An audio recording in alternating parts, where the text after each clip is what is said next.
جب شیر سو گئے تو ایک بیوی کو دیکھتے ہیں، نقاب پوش بیوی خان میں آتی ہے اور آنے کے بعد شیر کے پاس کھڑے ہو جاتی ہے. شیر حسرت سے پوچھتے ہیں کہ بیوی تم کون ہو؟ تم کون؟ میں تمہیں پہچان نہیں پایا. بیوی نے کہا کہ میں بنت رسول ہوں. شیر سمجھنے کی مادر حسین ہے. شیر نے کہا کہ بیوی سے حکمت کیوں فرمائی؟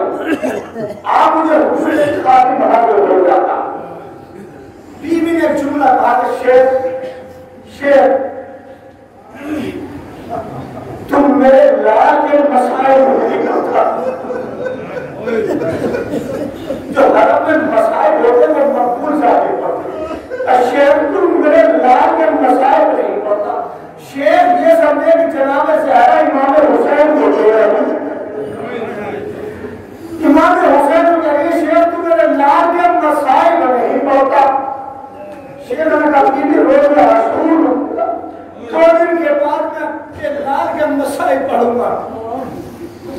بیوی کہتی ہے کہ شیر تو شاید حسین کو سوچ رہا ہے اور میں حسین کے مسائل کی بات نہیں کر رہی ہوں. اور میں تو اپنے بیٹے عباس کے مسائل کی بات کر رہی ہوں. شیر نے کہا بیوی ارے آدھی آپ محرم تھی میں نے آدھی عباس کے مسائل پڑھے ہیں.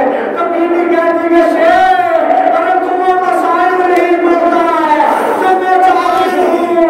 شیر نے کہا بیوی بتاؤ تو صحیح تم لوگوں سے مسائل چاہتی ہو. بیوی نے کہا کہ شیر جب بھی مسائل میں عباس پڑھنا تو یہ مسائل پڑھنا کہ کربلا میں ہر شہید کرنے والا اپنے حق میں دے تھا لیکن میرا لال عباس ارے میرا بیٹا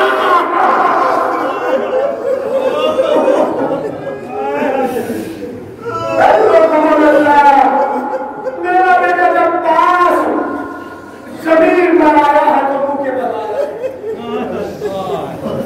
تاریخ مختصر حصے کی چھوڑ کر جناب عباس کو امام حسین نے کہا کہ بھیا میں تمہیں جنگی جان نہیں دے سکتا مگر میں اتنا کر سکتا ہوں کہ بچوں نے 3 دن تک پانی نہیں پیا. 3 دن سے پانی نہیں پیا. اگر ممکن ہو تو سکینے رہا لگا دو. تاریخ یہ بتاتی ہے کہ جناب سکینہ نے مشکیزہ دیا اور رخصت. اب ادھر جناب عباس بشر لے کر جا تو رہے تھے. سہارا ہے امام حسین کا, اہل حرم کا سہارا. عباس جا تو رہے تھے. جتنی دور عباس جا رہے تھے حسین جھکتے چلے جا رہے تھے. حسین جھکتے چلے جا رہے تھے. میں کہوں کہ عباس نہیں جا رہے ہیں ابھی میرے سداریوں کا سہارا جا رہا ہے. حسین کا بازو جا رہا ہے. اجرکم اللہ. سیدہ زہرا بیوی زہرا آپ کو جزائے خیر تھے اور جزائے کثیر تھے. تاریخ یہ بتاتی ہے کہ جناب عباس علم لے کر چلے. جناب عباس جب جا رہے تھے تو حسین مظلوم نے اپنے جوان بیٹے سے کہا کہ بیٹا علی اکبر میری کمر میں طاقت نہیں ہے کہ میں کھڑا ہو اگر ممکن ہو تو میرے پاس بیٹھ جاؤ اور مجھے میرے بھائی عباس کا چلتا نقشہ بنا دو. تاریخ یہ بتاتی ہے کہ جناب علی اکبر بیٹھ تو گئے. اب جناب علی اکبر امام حسین کو بتانا شروع کرتے ہیں کہ بابا علم تیزی سے دریا کی طرف جا رہا ہے. بابا تیزی سے دریا کی طرف جا رہا ہے. حسین نے کہا کہ پروردگار تیرا شکر ہے کہ میرا بھائی عباس فرات کی طرف جا رہا ہے. اب امام حسین نے کہا کہ بیٹا علی اکبر اب کیا ہوا؟ تو جناب علی اکبر کہتے کہ بابا اب علم نشیر میں چلا گیا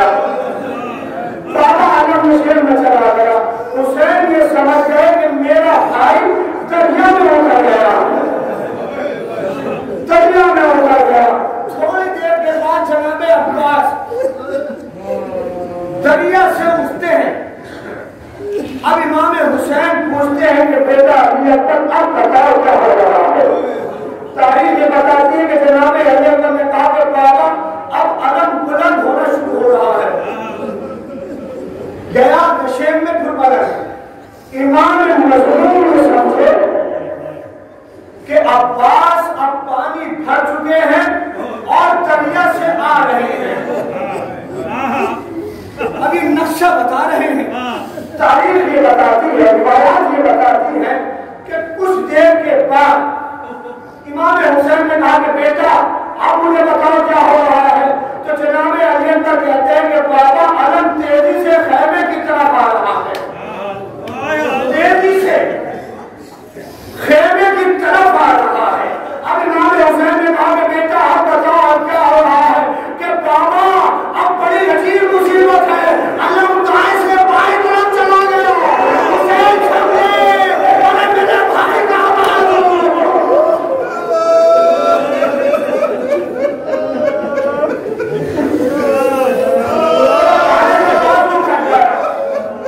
تاریخ یہ بتاتی ہے کہ جناب علی اکبر جناب امام حسین بیٹھے تھے. ایک مصیبت میں علمدار تھا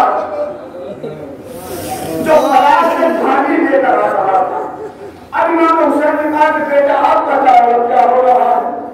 اب جناب علی اکبر کہتے ہیں کہ بابا علم لہرا رہا ہے, علم کا سکون نہیں ہے.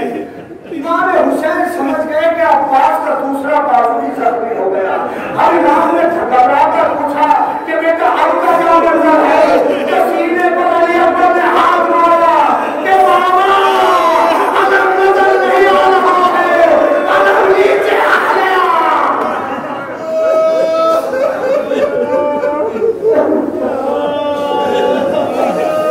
علم نیچے آ گیا. تقریب روایت حسین سمجھ گئے کہ میرے بھائی کے دونوں بازو ہیں. عباس کے پاس حسین مظلوم اور جناب علی اکبر تیزی سے جاتے ہیں. عباس کی ہاتھ میں تیر ہے.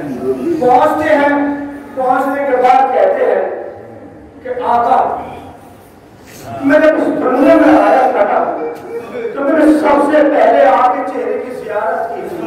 اب میں دنیا سے جا رہا ہوں تو میں یہ سوچتا ہوں کہ جاتے جاتے آپ کے چہرے کی زیارت کر لوں. تاریخ یہ بتاتی ہے کہ حسین نے خون کے حسین نے ابا کے دامن سے جناب عباس کے خون کو صاف کیا اور زیارت کی. امام نے کہا کہ عباس ارے تم نے مجھے اپنی زندگی میں ہمیشہ آقا کہا ہے, ارے میں تمہارا بھائی ہوں, آخری بار ارے مجھے بھائی بول دو. ادھر بھائی کہا, عباس کی روح کرا.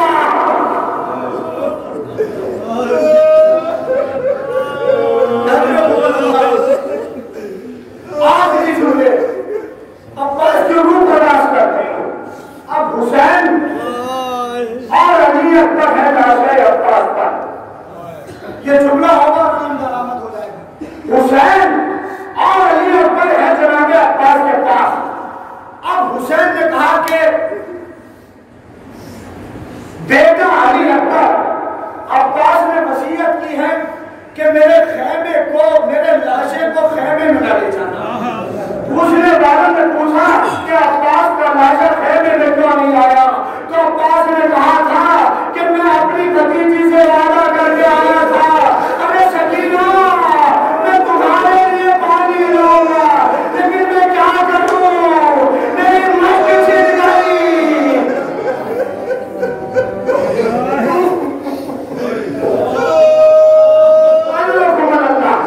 آخری جملہ.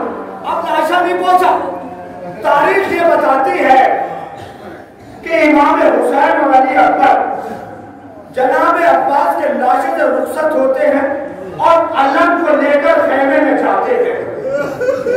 اب خیمے میں جو علم آتا ہے تو بیویوں نے سروں کو پیٹنا شروع کر دیا کہ کیا ہوا, ارے عباس برات پر مارے گئے. سکینہ نے کہا کہ چچا مجھے معاف کر دینا, اگر مجھے پتا ہوتا کہ آپ ڈال دیں گے تو میں پانی کو نہ لے دوں گی. بڑا مصیبت.